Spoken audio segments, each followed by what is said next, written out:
Welcome to Fantasy Sports Daily, powered by FantasyGuru.com. Monday through Friday at 12 p.m. Eastern Standard Time, 9 a.m. Pacific. Ray Flowers breaks it all down for you from a fantasy sports perspective.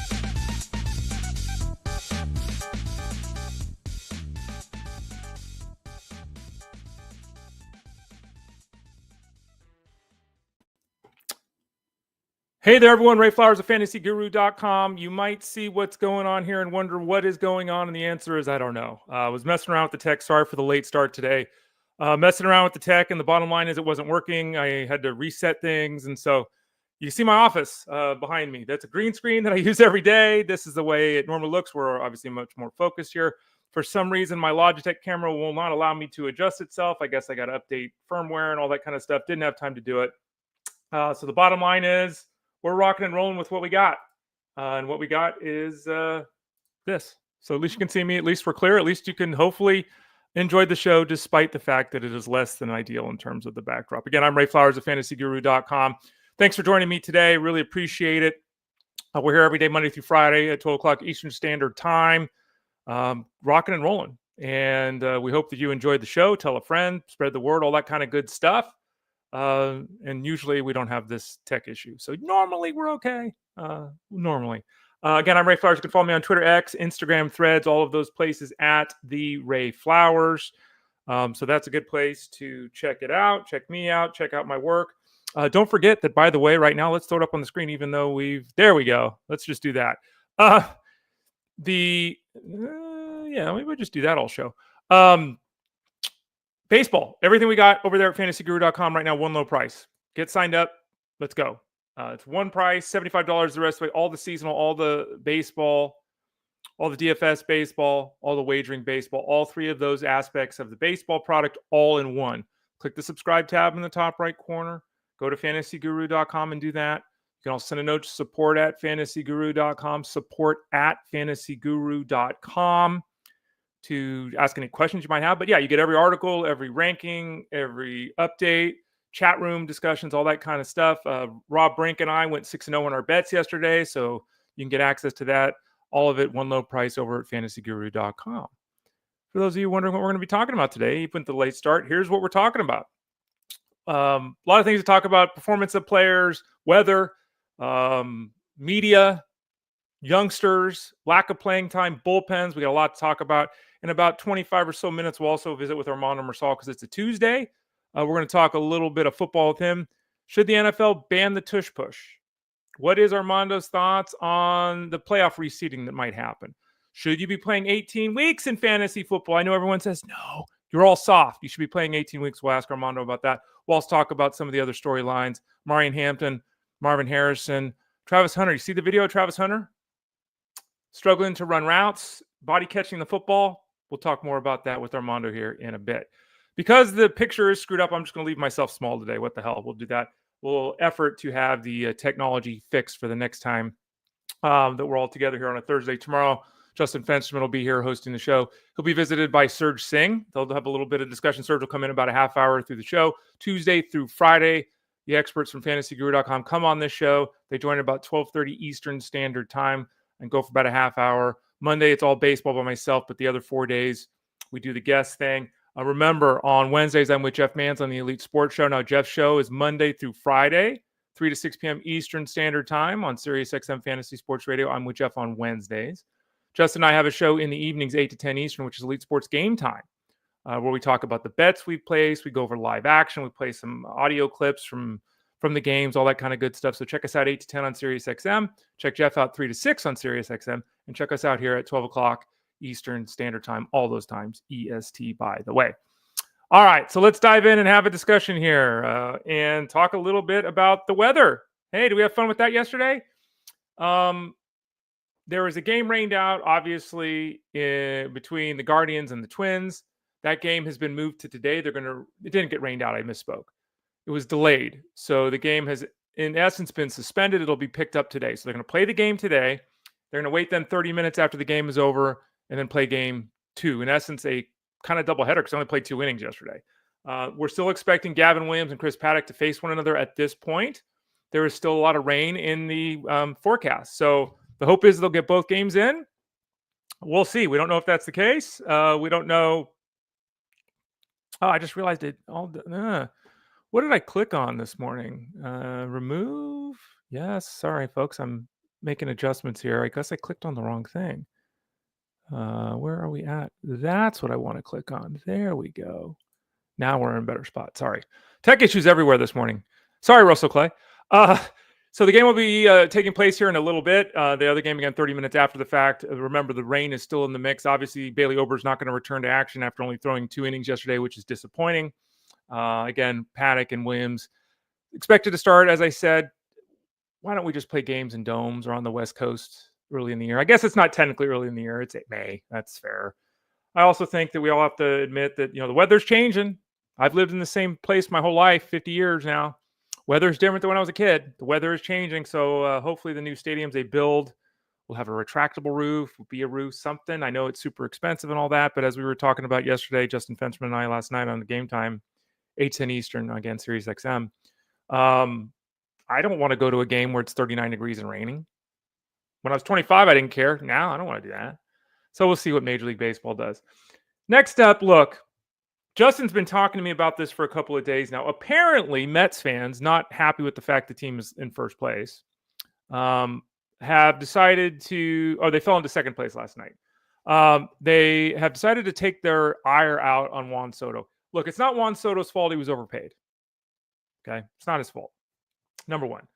Number two, as I wrote about yesterday at fantasyguru.com, Juan Soto is third in baseball in barrel rate, as an example, behind Ohtani and Judge. It's fine. There's going to be no problems with Juan Soto. When the season's over, he'll be there. Don't worry about Juan Soto. I guess Mets fans are pissed off because he's not hitting 300. They're pissed off because he didn't get a hit in the series against the Yankees. They're also probably pissed off because, the best hitter in baseball right now is in the other dugout in Aaron Judge. Then we got a situation where he hit a ball off the monster yesterday and he kind of jogged to first base. Okay. Should he have hustled? Yeah, he should have hustled. How many guys have hit a ball off the monster and thought it was a home run? A lot. Carlos Mendoza told reporters following the game that he'd talked to Juan Soto about his lack of hustle. And again, he should have hustled. But hitting a ball 2/3 of the way up the monster in Fenway that's a home run in, I don't know, 25 other parks in baseball. Why is this such a big deal? Why does New York do this? This doesn't happen in California. It only happens in New York. So we've got fans pissed off at Soto. There's stories that we're seeing leaked that Soto doesn't like New York. We've got the manager having to address this. All this stuff is nonsense. Do you know what happened after Soto hit the ball off the wall? Didn't he steal a base the next pitch? So he ended up on second base anyway? Barry Bonds, and I said this last night, Barry Bonds didn't hustle out of the box for the last 5 years of his career when he was literally the best player in baseball offensively and arguably the most dominant offensive force in baseball history. He didn't hustle. If he was out at first base, he ran like this. He ran slower than I would run right now if I tried to run. He didn't run at all. Should he have run? Yeah. They're at different stages of their career. We're talking Soto being a decade younger, different stages of their career. But come on, man. New York, what are you doing? You're really complaining about Juan Soto, and I heard this too because he's hitting 260. Batting average is stupid. It doesn't mean anything except to people that play fantasy. It doesn't mean anything. Anyway, I don't know what you're doing, New York. We'll take Juan Soto if you want to trade him to the Giants. How about that? Speaking of the Giants, we talked about Justin Verlander, who, at this point of his storied career, looks like he's headed to Cooperstown, but also is basically he's just an innings guy at this point, right? He's just not a significant contributor at any point, or should be looked at as a significant contributor at any point moving forward. Last time out, his velocity was down. There was concerns about that. He's dealing with a pectoral discomfort situation. Your pectoral, obviously, your breast. Bob Melvin told reporters they're going to give him a couple of days to decide whether or not he'll make a start on the weekend here coming up. There's obviously the potential he could end up on the injured list here. We're already hearing the Giants moving Birdsong back into the rotation. That's the plan at the moment. We'll see, what they do beyond that. Is it Whitehurst? Who's the Giants guy? Let me pull this up real quickly as we're talking about. I think it's Whitehurst who's making a lot of noise down on the farm. Where are we at here before I lose my mind? Yeah, Carson Weisenhunt. Weisenhunt, excuse me. Weisenhunt is the guy that's making a lot of noise down on the farm. Theoretically could get a call up here if the Giants do indeed IL Verlander in 9 starts at AAA this season. He's got 52 strikeouts in 51 innings, and he's got a 1.2 walk per 9 rate. So Wise and Hunt, Mr. Wise and Hunt, pitching very well and potentially could get a start here or two if Verlander is indeed placed on the injured list. Another pitcher placed on the injured list is Reese Olson. This is tough. 15-day injured list with a right ring finger inflammation scenario. He left his last start a little bit early, 6 shutout innings, by the way, in the game. So leaving that effort was tough. But now we get him sent to the injured list. Casey Mize, who's on the injured list right now for the Tigers, is trending toward a return possibly later this week. So in essence, the Tigers might be able to swap out Olson for Mize. Obviously, they want both of these guys in the rotation. That's the plan. So having one or the other is not ideal. That's kind of what we're looking at right now in the short term for the Tigers. We're not hearing, or I haven't at least seen a report suggesting that Reese Olson's going to miss extended time with this finger issue. Obviously, we'll see. You never know how things can morph and change. Had a lot of discussion back and forth with Reese Olson in Discord. People trying to figure out what to do with their rosters and all that. Olson has been basically as advertised this year. He was a guy that I was high on coming into the season. He's got more than a strikeout an inning, which is way above expectations. He's got a 1.17 whip, which is really good. He hasn't allowed any home runs, 2 home runs and 9 starts. He's been really good. Dropping him is not an easy move and a decision I would like. He was in the breakout pitcher of the year column, Reese Olson. So is Nick Lodolo. So I try not to drop him. Again, a lot of you are in 10-team leagues. You don't have IL spots. The gentleman I was talking to in Discord's in a 10-team head-to-head league with 2 IL spots. You're screwed. I mean, you got to be in a league with more than 2 IL spots at this point because there's so many guys that get hurt. Doing a 10-team head-to-head league, as I talk about all the time, it's actually the hardest setup there is. You'd be better off doing a 15-team roto league. Doing a 10-team head-to-head league is hard because you have to do things like drop Reese Olson, which I would never remotely contemplate in any league I'm in ever. Tis head-to-head leagues. The hamstring injury that Mize, by the way, threw a 5-inning simulated game yesterday. So again, looks like a return this weekend is in play here. Casey Mize obviously pitching very well as well before he went down with the injury. Shota Imanaga, another pitcher dealing with a hamstring injury. He's going to throw off a bullpen at the end of next week. So, yeah, this is not good. The hope was when Imanaga hurt his hamstring, it'd be a short-term thing. It's not going to be a short-term thing. He's not going to be probably back until the middle of June. Remember, he's a week away in a little bit from just getting back to throw a bullpen. Then he's going to have to make a start or two. So we're looking at mid-June, I think that's where we're going to be at, potentially even a little later for Shota Imanaga. So very disappointing. That obviously, gives Horton a little bit longer in the Cubs rotation to establish himself. Ben Brown has struggled a little bit here of late. So the Cubs will try to hold it together. Their team's obviously done a great job thus far, but Imanaga is not going to be somebody we're going to be seeing here in short order with the old team from Chicago. All right, so let's see here. I'm trying to see if I can make one last adjustment. No, not going to let me make an adjustment here. It's really weird. I wonder what happened. Hopefully it'll work tomorrow with the camera. Or, Thursday for me. What is going on in the Cubs bullpen? And I saw this question over in the Discord room at fantasyguru.com, and I will remind people, I update the closer grid all the time. And I update the closer grid for this exact reason. For those of you that are in leagues that have open waiver wires, when a guy goes down with an injury, what do? You go to the closer grid and you read what I wrote. That's what it's for. So you don't have to wait till if you leave the note at 8 at night, you don't have to wait till 7 in the morning the next day when I get to it. The question was basically, look, with Porter Hodge going to the injured list, which is happening, what do the Cubs do in the 9th inning? Well, Danny Palencia took the blown save last night. And it was a little concerning when it happened. It's like, why is Hodge not in the game? Well, again, we find out that Hodge has an oblique strain. So it's Palencia and Ryan Presley. That's what we got with the Cubs right now. And the Presley situation is fascinating. We've talked about him here on the show. He obviously has the most track record of any of these guys in the 9th inning. He's obviously been a very good reliever for years now, mostly with the Astros. And I'm not convinced that he's out. In fact, I had Presley ahead of Palencia in the most recent updated closer grid at fantasyguru.com. So I would go and add Presley if he's available. He's got 2 holds in 2 days. He's got the track record. Palencia, for those people that are looking to throw a dart and hope, because we don't know how much time Todd's going to miss, but an oblique injury could be a month, right? Palencia is not a bad ad. I would favor Presley. We'll see how that goes. Again, saves leagues suck. David Bednar, speaking of save league sucking, the Pirates are down 2-1 in the 8th inning. The Pirates bought in David Bednar, and I keep having a back and forth in Discord with one of our users, and the user has Santana and Bednar, and he keeps wanting to make a move in the bullpen, and it's like, well, I've been saying this every week. I still expect Bednar to lead the team in saves the rest of the way, but the fact is there's not a lot of saves to go around with the Pirates.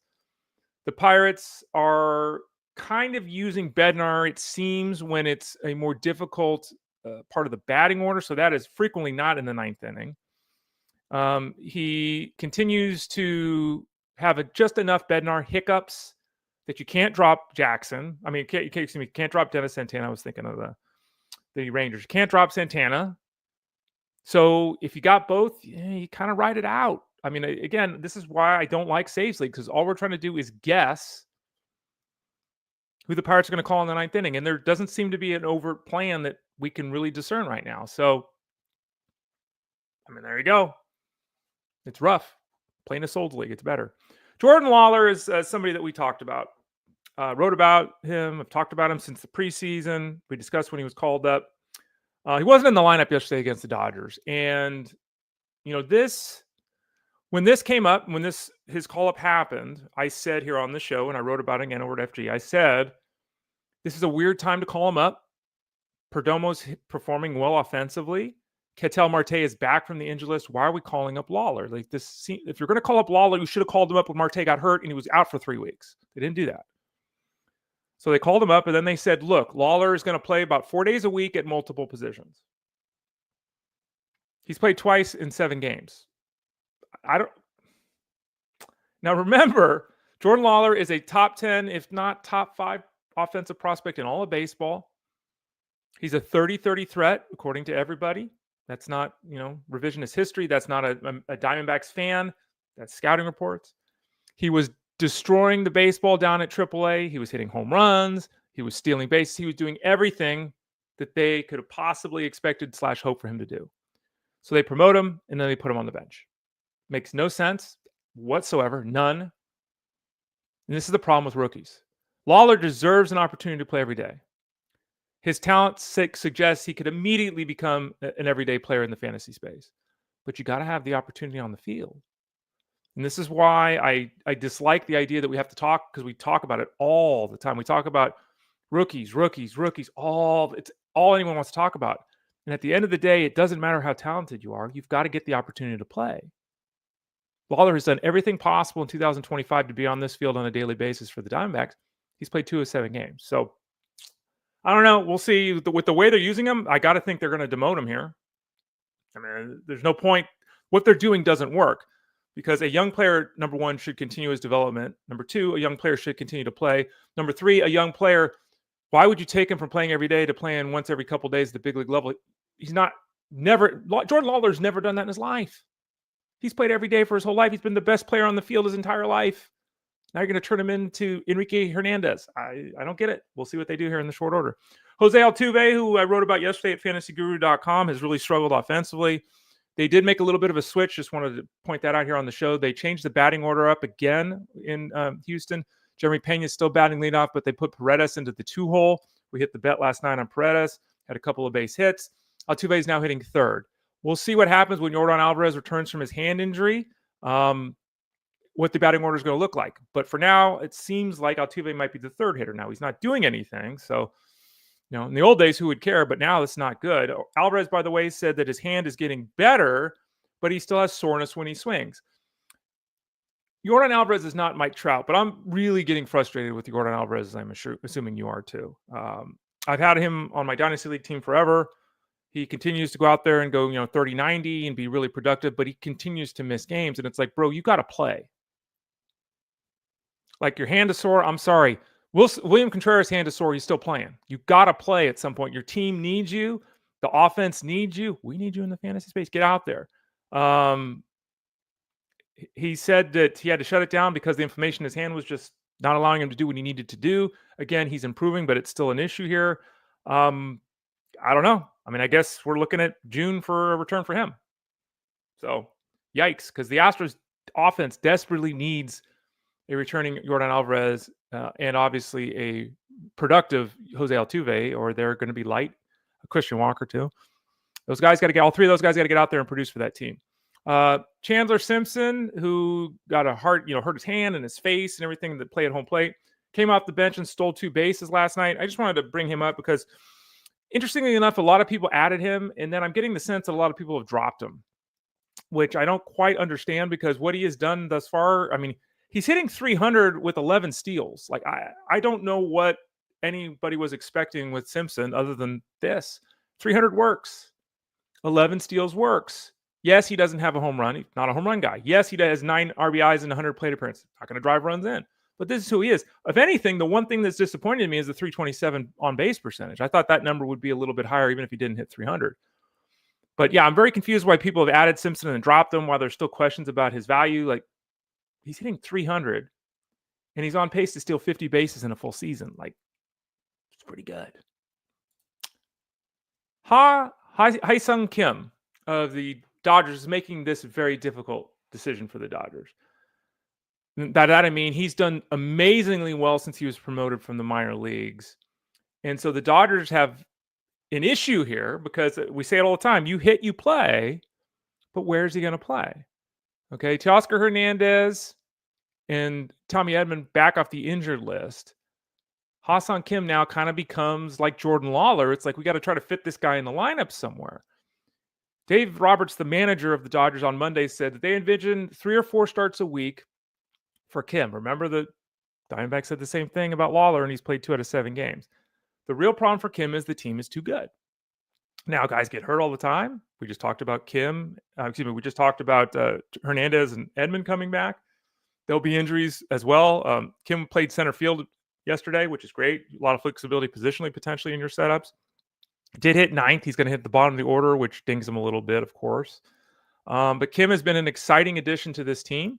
He came with a little bit of hype this spring, but with the lineup that the Dodgers have, it's just very difficult to construct a scenario in which Kim is playing enough to be a true mixed league option, despite how well he's done with Edman and Hernandez back. It's just really tough to see how that plays out. Julio Rodriguez hit a grand slam last night. Good for him.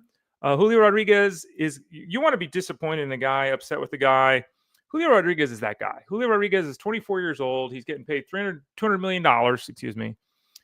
He, almost went 30-30 as a rookie. He went 30-30 in year 2. Last year, he went 20-20 and was disappointing. This season, he's on pace to go 30-20, right around there. But he's hitting 235 again. It's like, dude, you got to go. And I don't mean go away. I mean, you got to go. Let's go. You got to produce. The walk rate is slightly up. The strikeout rate is slightly down. Good. Launch angles down a little bit, which is not ideal, 7.5%. Barrel rate's down a little bit. Hard hit rate's down a little bit. Exit velocity's down a little bit. Is he trying to make more contact at the expense of these other pieces? It's too early. It was 50 games, right? We're too early to say that. I have no problem with them striking out 25% of the time if those other numbers are higher, right? 19% is great, but if he's going to have an expected number of 265 in the batting average, that's the same as last year. He gained 2 points in expected slugging.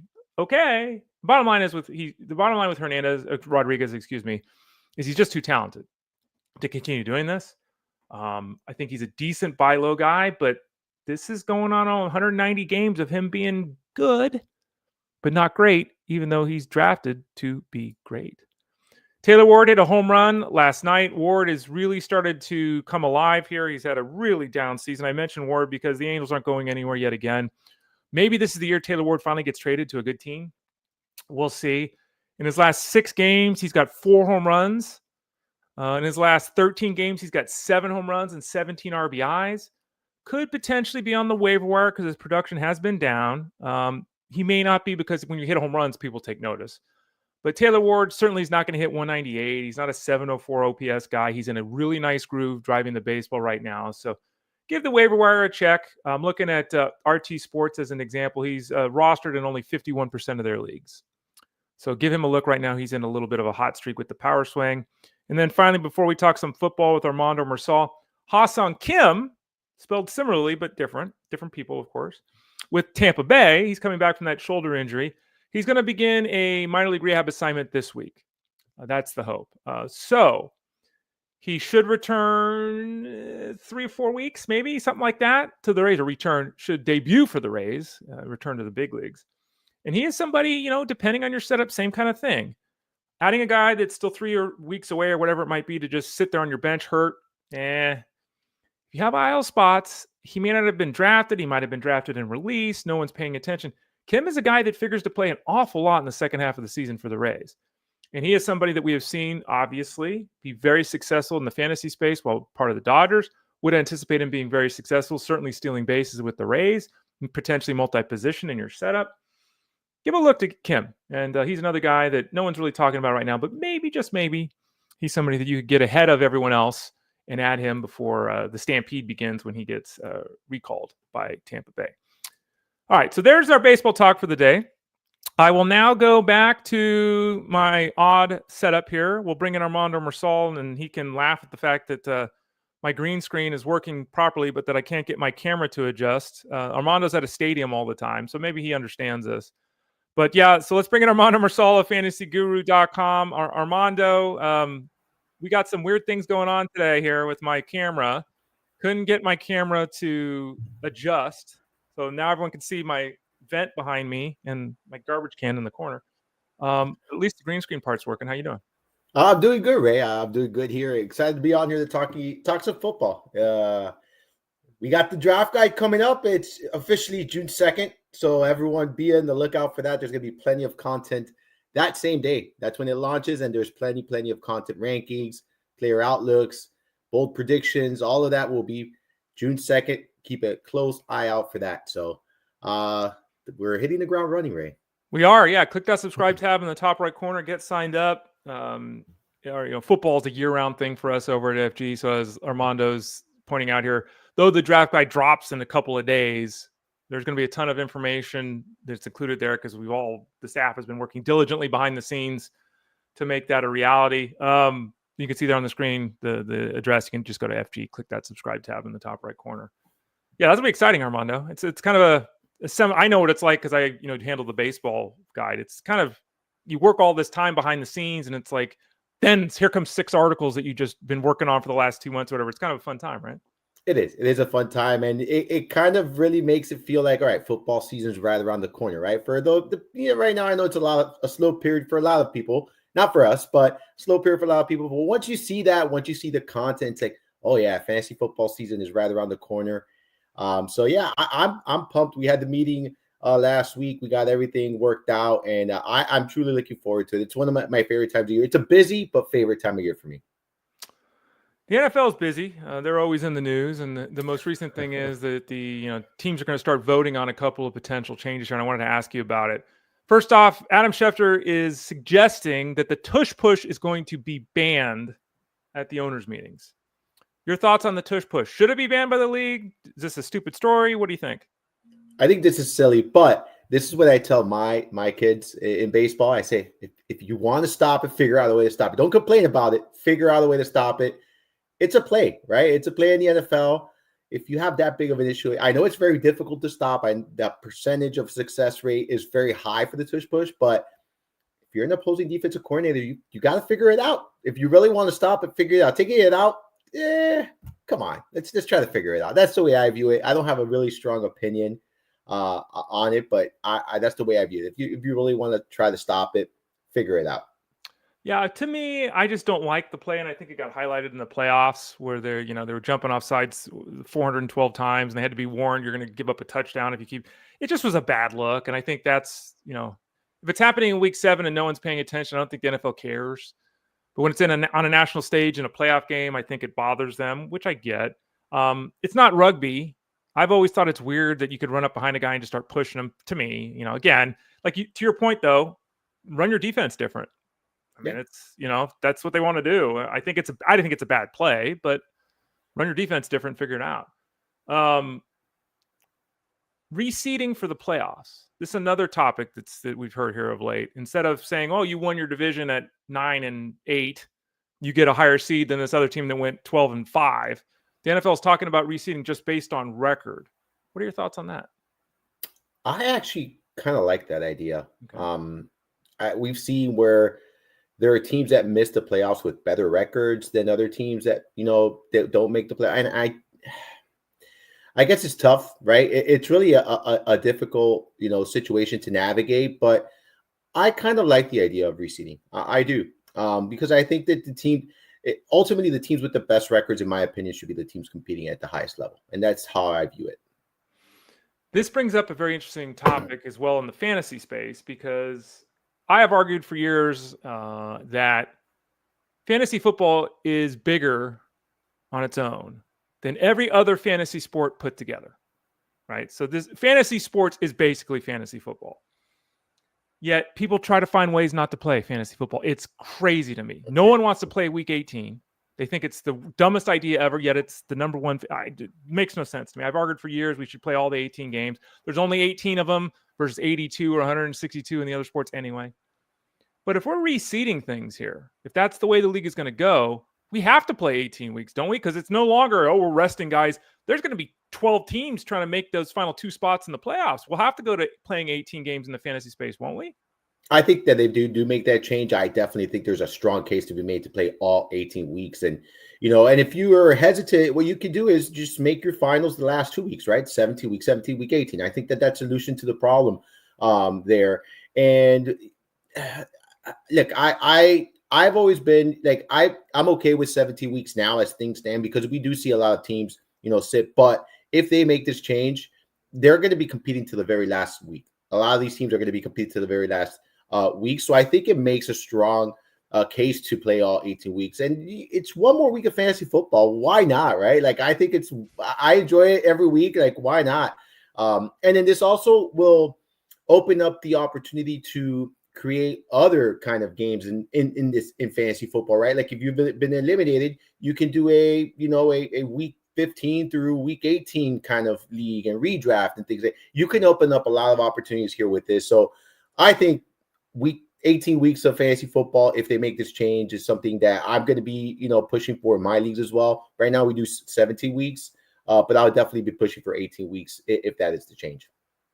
Armando Marsal of fantasyguru.com joins us here every Tuesday at about 12:30 Eastern Standard Time. Let's talk about some players. Brock Purdy is the latest quarterback to get paid. 5 years, $265 million. Apparently a no trade clause, like $181 million guaranteed. Okay. He's paid. He's the guy forever. What are we expecting out of him? Is it, because there have been moments where Brock Purdy, looks like a top 6 quarterback, and there's other moments where he's kind of looked like quarterback 12. What are your expectations for him in 2025? Well, I have major concerns regarding the supporting cast here, right? They've lost some pieces.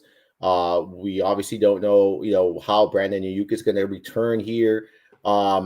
You have Christian McCaffrey, 1 year older, someone who's struggled to stay healthy, in recent years. So I would like to see Brock Purdy lift up the offense, right? If they're paying him this kind of money, I think that they believe that he is that guy for them. But he's always been with a great supporting cast. So it's going to be interesting to see what he does this season without that supporting cast he's had, in years past. I think I'm entering the season viewing him as a QB2 because of that. Like, I'm okay with him as my QB2 in Superflex or 2 quarterback leagues. In years past, I've been, aggressively targeting him as, I wouldn't mind as a QB1, but going into the season, given all the changes and all of the, the supporting cast here in San Francisco, I'm more inclined to consider him a QB2 than a QB1. I think San Francisco pretty much put themselves in this position having, they forced their own hand in having to pay Brock Purdy this kind of money. So now their job is going to be to make sure he's put in the best position to succeed. I trust Kyle Shanahan. I believe in this offense. I believe in this coaching staff. I think he'll be just fine. But we've seen it in the past where, with Deebo Samuel off the field, when he's had offensive line issues, he hasn't played his best football. So I'm going to cautiously invest in Purdy this year, but not as much as I've been investing in years past. Kyren Williams is one of the few running backs in football who cannibalizes his backfield touches. There's not many workhorse, quote unquote, running backs anymore. And he's one of those guys. There's only one other running back on the Rams last year that had 25 carries. Blake Corum had 58 to like 316 for Kyren Williams. So Kyren Williams dominates the backfield. There's a report said from him that looked like we're going to sign a contract extension with the Rams. Good for him, all that kind of stuff. Is Kyren Williams a lockdown running back one? Has anything changed? I know things have changed for the Rams, but has anything changed for the Rams this offseason to make you look at Kyren Williams and think anything other than this guy's getting 300 touches, scoring double-digit touchdowns again for the Rams? No, it's tough not to view him as an RB1, right? Like he had over 300 opportunities last year, some of that's involved both in the passing game and the running game. When Cooper Kupp and Nakul were both healthy, you kind of saw a little bit of a decline in the passing game. Cooper Kupp is no longer there. Yes, they added Devontae Adams, but I still think Williams is in a position, so long as he stays healthy, for upwards of 300 opportunities this season. And because of that, I'm going to view him as a top 10 running back. You can make a case for top 5. He's being drafted as such. As far as the contract is concerned, I think they'll figure it out how much that is. The running back market is so volatile, so it's very difficult to gauge. But I do think he's a big part of this offense. I think he's going to continue to be a key piece to this offense. And, from a fantasy standpoint, we got to view him as an RB1. The Chargers we've talked about this. Chargers brought in Najee Harris, and I'm sure told him he's going to be the guy. They then go out and draft Omarion Hampton in the first round. Oh, boy.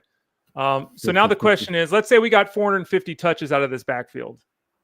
What's this going to look like? And again, this will be one of the bigger storylines to follow throughout the next couple of months before the season begins, because we want the running back with the Chargers. We all know that. What are your thoughts? If we have 450 touches to give, is it 250 for Harris and 200 for Hampton? Is it the other way around? What are you thinking here? Because this is a big question. Yeah, this is one of those situations that Tyler Beaker and I discussed this at length in episode 100 of the Armando Marsal podcast when we talked about the division there. I like Hampton a lot, but I envision this being some form of committee early on in the season. And then eventually I expect Hampton to take over those duties and be that guy. So the way I'm viewing Hampton is I'm going to view him as an RB2 with league winning potential down the stretch, right? So like that's how I'm investing in him and that's how I'm treating him. I do think that, early on it is going to be Harris. Early on, we could see a 50-50, 60-40, even, 65-35 split between Harris and Hampton, with Harris being the favorite. And that's only early on. But I expect that to, see a difference where Hampton is now that guy that gets that 60, maybe even 70%, kind of what we saw in Tampa Bay last year with Bucky Irving and Rachaad White, where it was only a matter of time before Irving took over, and then we saw that takeover, and he never turned back, right? And I think that that's what we're going to see here. So if we knew that Hampton was going to be that guy from day one, I think you can make a strong case for, top 15 back, because of what you said. You want to be invested in this backfield, right? Because that this is a team that's going to try to establish their own. We know that this system likes to, run the football,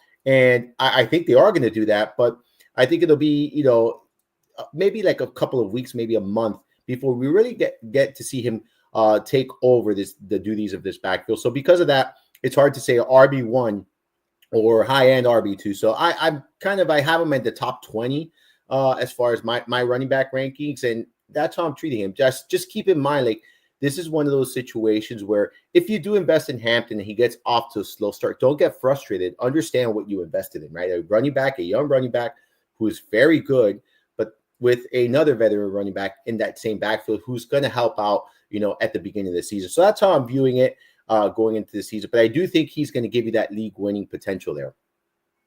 Armando Marsal of fantasyguru.com. What is going on here? You're in Florida. And, Jeff Mance has been very vociferous in his opinion that the Jaguars are blowing this. They trade up to take Travis Hunter. They're going to apparently make him a wide receiver that plays defense. Most people thought it'd be the other way around. He'd be a star defensive player who played some offense. That does not appear to be what the plan is. Then we get the practice video. And again, practice, who the hell cares? I get it. But practice video of Travis Hunter trying to make cuts and taking like 42 steps to make a cut. Like, it was not smooth whatsoever. It looked like me doing it. There's videos of him catching the ball like, he's Quentin Johnston against his body. Doesn't look good. Certainly about as far from polished as you could be from a guy that was taken number 2 overall. Is it early? It doesn't matter. Are we blowing this out of proportion? Are the Jaguars screwing this up? Where are we at with Travis Hunter right now? Ray, I'm old enough to remember when Jamar Chase was struggling, when he was dropping passes, True. when he didn't look good. Look, this is one of those situations where you kind of have to let it play out, right? I think Hunter is a very talented player, and whether they drafted him to be a receiver or a cornerback, like it seems that they're going receiver, right? Like that's the direction it seems like they're going. I think he's a very good receiver. I think it'll work out. Wouldn't place too much emphasis on this. Now, if this carries over into the regular season, if this carries over throughout the season, then maybe we could sit back and look. But I think it's way too early to make that decision right now. And we see it with a lot of these young receivers. Sometimes it takes a little bit of time. Sometimes it takes some struggles. Sometimes it takes, just practice to really get up to the speed of the game. The issue with me is Jacksonville. It's always been a team where you look at it and you say, well, they do blow it, right? They didn't blow it with Brian Thomas Jr., but they have blown it in the past with several other players. I think he'll be just fine here. But I do think that there is going to be some transition, pain and some growing pains and stuff like that. So, but I wouldn't blow this out of proportion just yet. I would just kind of continue to see what happens here and continue to see, how this young man develops. Armando Marsal of fantasyguru.com. Last year, 12 months ago, the star wide receiver everyone had to get in Dynasty was Marvin Harrison. And he was fine, but he wasn't drafted to be fine. He was under expectations. You can blame the coaching staff, the quarterback. There's blame to go around. He put on some weight this offseason, which, you add 20 pounds. We got a concern. You add a few pounds of muscle. Obviously, I think we're all good with that. And I think larger story, it shows the dedication that Harrison has to his craft, right? It's like he knows that it's going to get better. Let's go. I'm going to do everything I can to get better. Where are we at with Marvin Harrison this year? Again, last year it didn't happen. So he was fine for a rookie. He had 885 yards and 8 touchdowns. Like he was fine, but not up to those expectations. Does he take that step this year? Is he catching 90 passes? Is he going for 1,300 yards? Is he going to become a wide receiver 1 this year? I still have him in that low, high end wide receiver 2 going into the season. I do think he's going to take a step forward. He had a 22% target share last year. Wasn't great, right? When you look at what expectations were for Marvin Harrison and where he was being drafted. But when you look at it from, an objective lens and you say, well, rookie receiver, he had almost 900 yards. He had 8 receiving touchdowns. That's a pretty good season for a young player, right? The problem is expectations were so high for this guy that he fell short of, returning value on where you were investing in him. I think the market price now is much better. It's the time to buy. So I look at this like buy the dip, right? Because the talent is still there. He was still the most pro-ready receiver out of last year's draft class. He's doing what needs to be done, right? To maybe take that step forward. You put on some weight, put on some muscle. I think he's going to have a good year. I think he's going to break 1,000 receiving yards this year. I think, he's going to be that guy for Arizona. And I'm expecting just another step in the right direction for this young man. I still think his long-term outlook is a positive. I still think he has a bright future in the NFL. And yeah, he fell short of expectations for some because there was others like me. I was not investing, man. I believe you were on the same boat as I was, that you were not investing in him where he was going last year. Right. Well, you know what? This is the year I'm going to buy into him because I still believe in the talent. I still believe in what he's capable of doing here. So I'm looking forward to a 2025 Marvin Harrison Jr. season because I do think he's going to have a good year. The Steelers still don't know who the quarterback is. They traded their number 2 wide receiver, right? They have DK Metcalf now, and they're kind of searching on that. There's a report out of Pittsburgh that the Steelers called the Saints and said, hey, you want to get rid of Chris Olave? We'll take him. What are your thoughts here? Because, again, this all makes a lot of sense with Pittsburgh if they get Aaron Rodgers, right? You and I have talked about this. If they don't get Aaron Rodgers, Chris Olave ideally would be a great guy to get on the cheap if they could do that, the Steelers, right? You add him. You don't know what his health is. You play this up to the Saints. You don't pay full market price, all that. What do you think about Chris Olave in particular? Number 2, what do you think about the story with the Steelers? And number 3, I guess, is Roman Wilson going to be a thing this year for Pittsburgh? So, number 1, I think Olave, a healthy Olave, and I think we have to be very clear here. A healthy Olave, I think can produce wide receiver 2 numbers, wide receiver, high end wide receiver 3 numbers right now, given the quarterback situation here on both sides.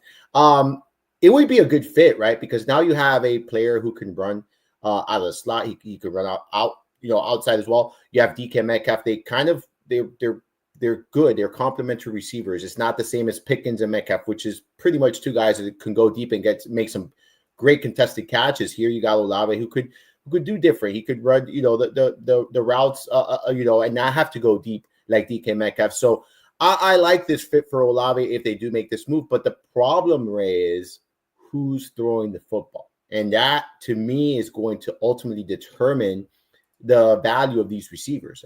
Whether he is in New Orleans, whether he is in Pittsburgh, like the quarterback situation is not as appealing as obviously some other situations across the NFL. So that is going to determine, the value of Olave here. I think it's a smart play for Pittsburgh to make this move because, like you said, they're going to get him for cents on the dollar.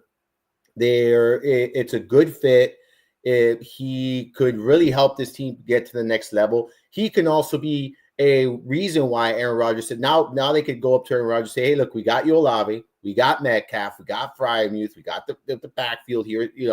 There's pieces, a good, solid offensive line, a very good defense. This is a very good foundation for a veteran quarterback who all he has to do is just sit back there and throw the football around. Like, he's been here, he's done that.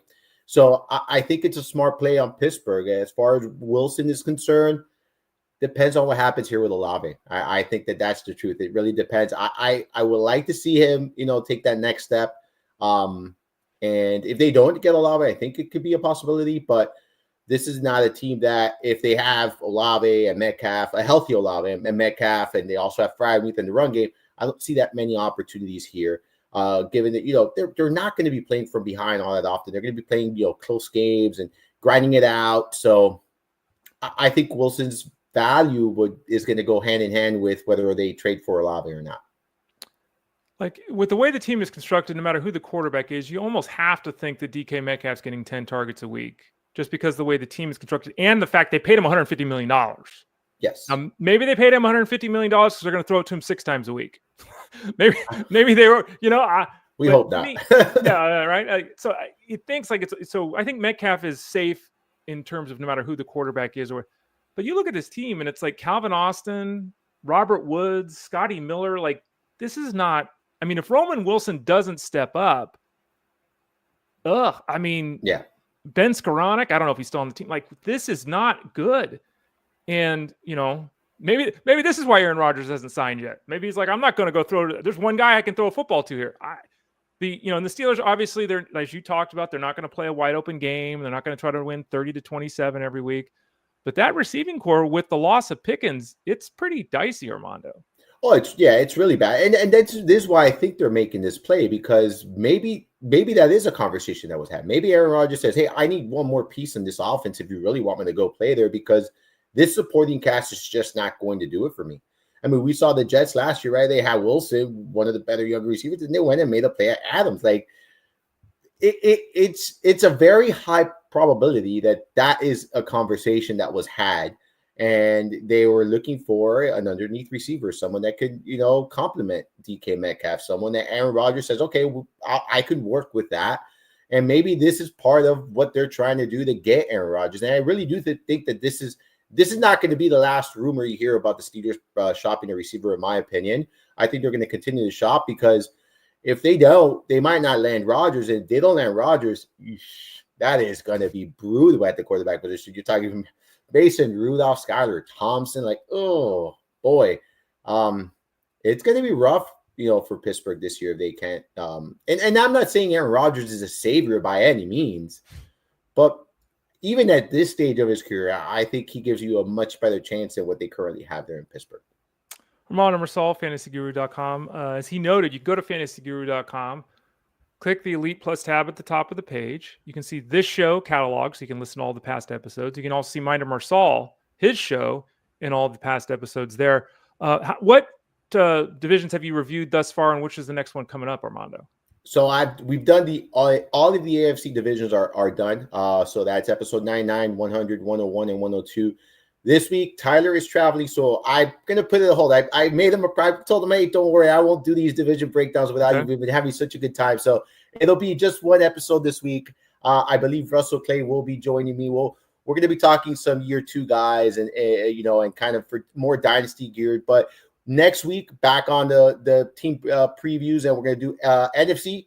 I don't want to let the cat out of the bag yet because I told Tyler we're going to keep it hush hush, but we're going to do definitely 2 divisions next week, and then we'll wrap it up the following week there with the NFC. But all of the AFC can be caught there, like you said, fantasyguru.com, Apple, Spotify, all of those places, wherever it is you're consuming the podcast. So yeah, you could definitely catch those there.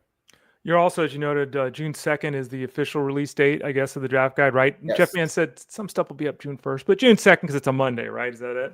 Yeah, June 2nd because it's a Monday. But yes, the landing page will definitely be up. What I'll try to do is I'm going to try to have the bold predictions up on June 1st as well. And then the player outlooks, all of that will be posted between June 1st and June 2nd. But the official launch date is June 2nd. But that day, there's going to be a ton of content. There'll be rankings. We're going to have the player outlooks at each position. We're going to have fun with it like we do each and every year. We'll have the bold prediction, Jeff's welcome message. It's always a great message out there that, one of my favorite reads every year. So yeah. And then after that, we're going to have dynasty guide, best ball guide, just so much content, right? Just like we do each and every year. And we're going to have a little bit of fun with the podcast. We're going to do the 20 podcasts in 20 days, and we're going to change things up a little bit this year. We're going to have some different topics and different things that we're going to discuss that we haven't discussed in years past. So definitely keep an eye on that for all of that. I didn't even know that. So here we go. Exciting times. Yes, sir. FantasyGuru.com. Armando Marsal joins us every Tuesday talking football with us here. He just laid out kind of the short-term plan over at fantasyguru.com. We also have updated dynasty rankings. Those have been handled. They're handled by Russell Clay. He's been updating them every week. So for those of you that are drafting in your rookie leagues or you're doing a dynasty league, we have those rankings for you right now. They're updated at fantasyguru.com. Before we let you run, Armando, I think you said you had a couple of packs of cards left. Do you have one today to open up? Of course, right here we got some. Okay, let's do it. What do you got? Have to do the background. Yeah, do the background. At least your background looks better than mine. I have a green screen that only covers 80% of my screen. We got big baseball cards, but this is a second series. We've been doing, I think, first series. This is second series. Okay. Do you know who we're trying to get? Is there like a big rookie in this series? No. Does it stay on the pack or anything? I'm not sure because it says here. So this is 1988. So it says second series contains cards 89 through 176. Okay. So this is. Go with 80 cards or so. I once bought a rack pack, the cello, the clear one. That had Eric Davis rookie on the front. Oh, nice. So I was like, oh, it's Eric Davis. So I bought that. So that was I just thought of that as we're tearing a pack up. What do we got today, Armando? It says here the 1988 collector's edition. We just got like a little. Who is that? I want to say that looks like Jack Clark, but it's probably not, right? It doesn't have a name. Oh, okay. So it just says collect the special offer cards and. Look at that special offer. Send in $7.50 plus only $8. It's times have changed, Ray. Times have changed. But this offer expired on December 15th of 1988. So just missed. We're what? How many years now? We're 40 years later on this one. I don't think they have any left. Yeah, they might have run out. So our first one here is Nelson Liriano. Nelson Liriano, not the best Liriano we've ever seen. No. But the mustache for you, Armando. Yeah. I know we enjoy the mustache, and I do enjoy that Blue Jays hat. I think that's a cool hat. Yeah. Yeah. So jersey not so much, but the hat's nice.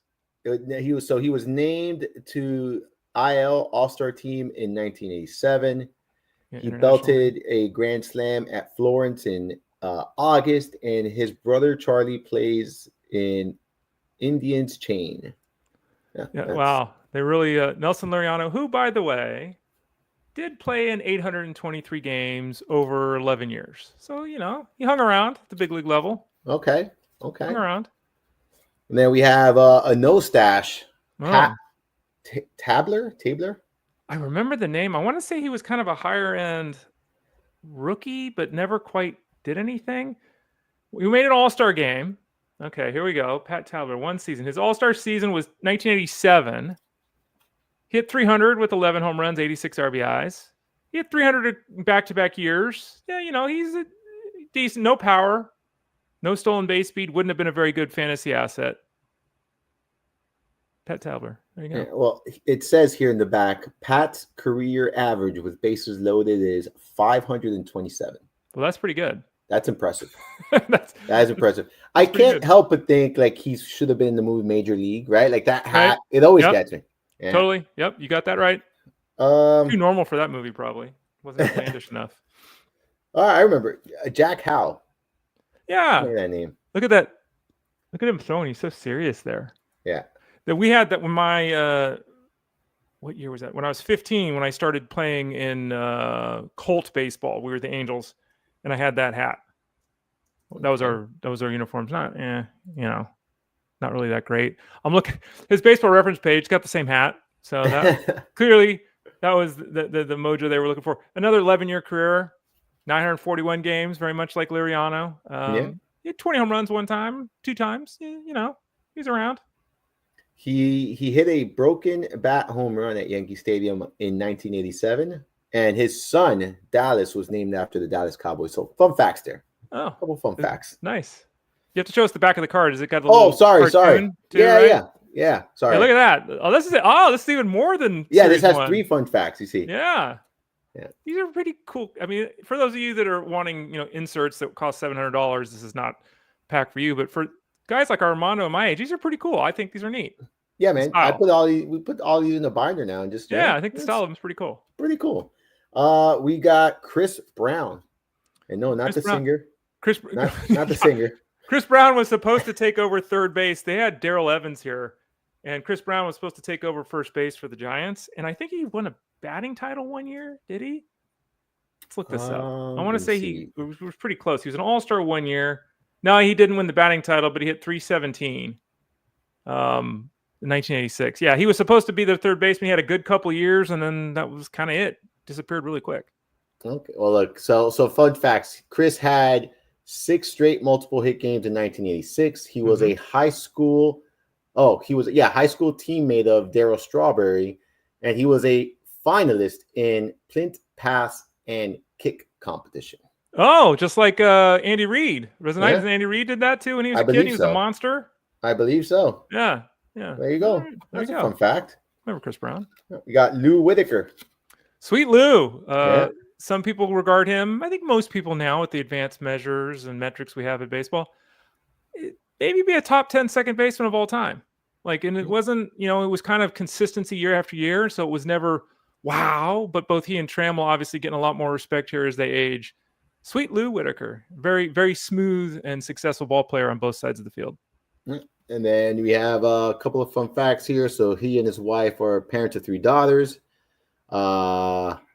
Teams with Alan Trammell as Tigers DP combo. The duo played together for a record 10 years. Yep. So there you go. 2 pretty good guys. All right, you're gonna have to help me with this last name here. Jim Pankowitz. I hope I got that one right. Well, yeah, sure. Pankowitz. I don't remember Pankowitz. That sounds like a made-up name.